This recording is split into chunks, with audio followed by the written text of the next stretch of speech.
মুখোমুখি আবহে বাসন্তী ও গোসাবায় উধাও ভোটার।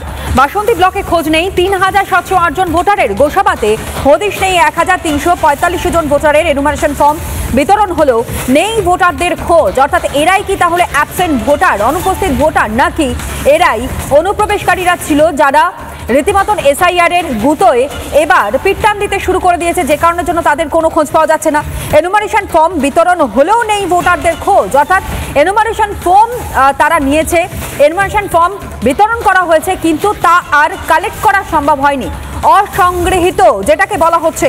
আর এই নিয়ে তৃণমূল কংগ্রেসের নেতার কি বক্তব্য উঠে আসছে রাখবো আপনাদের সামনে, শুনুন। যতক্ষণ পর্যন্ত না সাপ্লিমেন্টারি ভোটার লিস্ট পাবলিশ হচ্ছে ততক্ষণ পর্যন্ত আমাদেরকে এই আইনি প্রক্রিয়া নিয়ে, বিশেষ করে তৃণমূল কংগ্রেস এমন একটি দল গণতন্ত্রকে বিশ্বাস করে এবং সেটা আমরা হাতে পেলে নিশ্চয়ই তার সম্বন্ধে আমরা কথা বলব।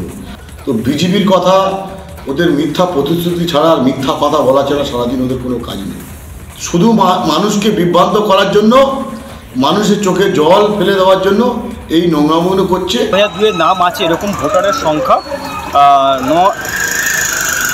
96,002 জন। টোটাল অল ওভার পার্সেন্টেজে 34.75%। আর ম্যাপ বেস প্রজেন্সি মানে যেটা হচ্ছে ফ্যামিলি দিয়ে যে ম্যাপিং করানো হয়েছে সেই ভোটারের সংখ্যা 1,52,254, যেটা হচ্ছে মোট ভোটারের 55.11%। এবং যেটা ম্যাপিং করানো সম্ভব নয়, যারা শুধুমাত্র সেলফ ডিক্লারেশন দিয়ে দিচ্ছে, শুধুমাত্র নিজের তথ্যটা দিয়ে আপলোড করেছে, সেই সংখ্যাটা হচ্ছে 3,860 জন। টোটাল ভোটারের 1.40%। এবং ডেথ ভোটার, যেটা বাসন্তী টোটাল ডেথ ভোটারের সংখ্যা 8,352, অর্থাৎ মূল ভোটারের 3.02%। আনট্রেসেবল অ্যাবসেন্ট, যাদেরকে খুঁজে পাওয়া যায়নি, ট্রেস করা যায়নি, সেই সংখ্যাটা হচ্ছে 3,708 জন।